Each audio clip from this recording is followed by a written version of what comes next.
All right, folks, let's talk Europe. Yeah, the continent with like a million different cheeses and a history longer than a CVS receipt. From the ancient ruins of Rome to the Renaissance art in Florence, Europe is a treasure trove of culture and history. Economically speaking, Europe's doing this weird tightrope walk. It's called modest growth. It's like they're trying to balance on a thin line, making sure they don't fall off. Sounds underwhelming, right? It kind of is, but hey, at least it's not a recession. See, Europe's trying to juggle a bunch of stuff right now. It's like watching a circus act where the performer is trying to keep multiple plates spinning without letting any of them crash. Inflation's cooling down, which is good. People can finally breathe a little easier when they go shopping. But energy prices are still giving everyone anxiety after that whole Russia-Ukraine situation. It's like a dark cloud hanging over everyone's heads. It's like trying to pay your rent when your roommate keeps leaving the lights on. Every little bit adds up, and it's frustrating. The good news? Europe's got some serious strengths. Their industries are robust, and their products are in demand worldwide. Think high-quality exports, a skilled workforce, and a social safety net that would make America blush.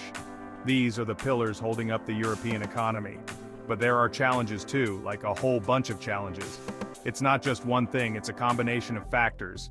We're talking about things like climate change, an aging population, and debt levels that would make even a Kardashian nervous. These are long-term issues that need serious attention. So yeah, Europe's in a weird spot. It's a mix of good and bad, and it's hard to say which way things will go. It's not all doom and gloom, but it's not exactly time to pop champagne either. It's a delicate balance. It's like finding out your flight got delayed, but you have lounge access. You can relax a bit, but you're still not where you want to be. It could be worse, but it's still stressful. The uncertainty is the hardest part, and everyone is just trying to navigate through it.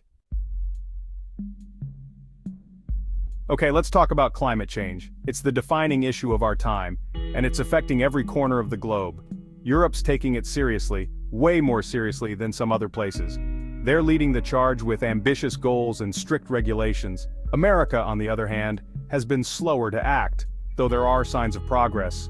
They're all about going green, cutting emissions, and becoming carbon neutral. Renewable energy sources like wind and solar are at the forefront of this transformation. Think of it like Europe's trying to win an environmental Oscar. They're putting on a show for the world, hoping to inspire others to follow suit. Now, this whole decarbonization thing is great for the planet, obviously. Cleaner air, healthier ecosystems, and a more stable climate are the ultimate goals. But it's also causing some major shakeups in the economy. Industries that have relied on fossil fuels for decades are now facing an uncertain future.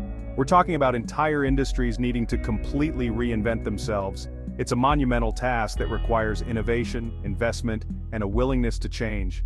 Imagine telling a coal miner they now need to install solar panels. It's a big shift, not just in skills but in mindset and identity. Some sectors like renewable energy are booming. They're creating jobs, attracting investment, and driving technological advancements. They're like the cool kids in school everyone wants to sit with. They're innovative, forward-thinking, and full of potential. But others, like traditional manufacturing, are facing some tough choices. They need to adapt or risk becoming obsolete. It's like trying to teach your grandpa how to use TikTok. It's a steep learning curve, and not everyone is ready for it. It's possible, but there will be growing pains. Retraining workers, retooling factories, and rethinking business models are all part of the process. Europe's trying to ease this transition with policies and investments. They're offering incentives, funding research, and supporting affected communities. But it's a delicate balancing act. They need to move quickly to address climate change while ensuring economic stability. They gotta save the planet without tanking the economy. No pressure, Europe. The world is watching, and the stakes couldn't be higher. Alright, let's move on from saving the planet to, well, ruling it. Digitally speaking, that is. The digital revolution is here, and Europe is stepping up to the plate. Europe's making big moves in the tech world. From bustling startup scenes to established tech giants, the continent is buzzing with innovation. They're investing heavily in artificial intelligence, big data, and all that fancy stuff that sounds like it's straight out of a sci-fi movie. Imagine a world where machines learn and adapt, where data drives decisions, and where the future is being coded right now. This digital push is boosting productivity and creating new jobs. It's not just about the tech, it's about the people behind it. Think app developers, data analysts, and those people who understand how the algorithm works. I definitely don't. These roles are becoming the backbone of the new economy. It's like Europe's building its own Silicon Valley but with better pastries.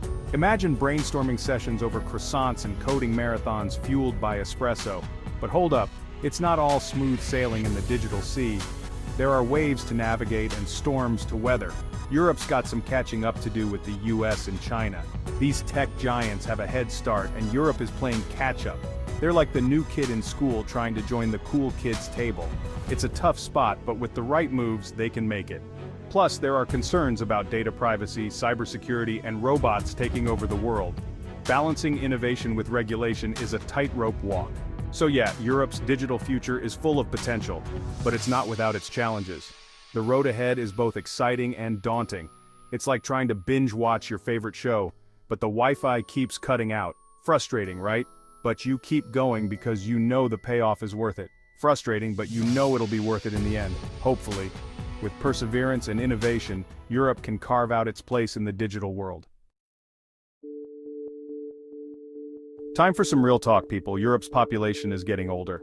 Like, way older. Think retirement home brochures and Werther's Originals. This aging population is putting a strain on social security systems and the healthcare sector. It's like trying to throw a party when half your guests need help blowing out the candles. Fewer young people also means a smaller workforce. That's a problem because you need workers to, work. It's like trying to build a house with only a hammer and no nails. Now, Europe's not just sitting around waiting for the music to stop. They're encouraging immigration and trying to boost birth rates. Think pro-family policies and those catchy jingles that make you want to have a baby. But it's an uphill battle. It's like trying to convince your cat to take a bath. It might happen, but it's going to take some serious effort. Section 5, Debt's Looming Shadow, a Threat to Stability. Okay, let's talk about the elephant in the room, or should I say, the debt in the room. Yeah, some European countries have a bit of a spending problem. It's like that friend who always forgets their wallet when the bill comes. Now, a little debt is normal, but when it gets out of control, it can be a major drag on the economy. Think higher interest rates, lower investment, and slower growth. It's like trying to run a marathon with a backpack full of rocks. Europe's trying to get its financial house in order. They're cutting spending, raising taxes, and generally trying to be more responsible with their money. It's like going on a budget after a weekend in Vegas. But it's a slow and painful process, and it's causing some serious political headaches. It's like trying to get a room full of toddlers to agree on what to eat for lunch. Section 6, the crystal ball, decoding the European Commission's forecast. So what does the future hold for Europe's economy? Well, the European Commission, those folks in Brussels who love their acronyms, releases an economic forecast every year. Think of it like a horoscope for the entire continent. Their latest forecast predicts, you guessed it, modest growth. They're expecting the economy to keep chugging along, but don't expect any miracles. It's like getting a fruitcake for Christmas. It's not exciting, but it's better than nothing. Now, forecasts aren't perfect.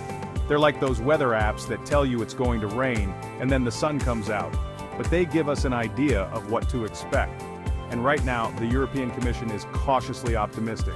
They see challenges, but they also see opportunities. It's like going on a blind date. You're nervous, but hopeful that maybe, just maybe, it'll be amazing. Section 7, navigating the tightrope risks and rewards on the horizon. All right, let's break it down. Europe's economy is facing some serious headwinds. We're talking about climate change, an aging population, high debt levels, and geopolitical uncertainty. It's like trying to walk a tightrope during an earthquake. But here's the thing. Europe's been through tough times before. They've got a knack for bouncing back, like a stress ball that just won't quit. Plus, they've got some serious strengths. They're leaders in innovation, they've got a highly skilled workforce, and they're committed to social cohesion. It's like having a really good therapist and a strong support system. So, what's the takeaway here? Well, Europe's economic future is uncertain. There are risks, no doubt about it. But there are also opportunities. It's like watching a really intense soccer match. You don't know who's going to win, but you can't take your eyes off the screen. Section 8. So is Europe doomed? Spoiler, it's complicated. Look, I'm not an economist, I'm just a guy who reads the news and tries to make sense of it all. But here's my take on Europe's economic outlook. It's complicated. They've got some serious challenges to overcome, but they've also got the tools and the talent to succeed. It's like that saying, it's not the size of the dog in the fight, it's the size of the fight in the dog. Europe's got a lot of fight in them. They're not going down without a battle. So, while the future may be uncertain, one thing's for sure, Europe's story is far from over.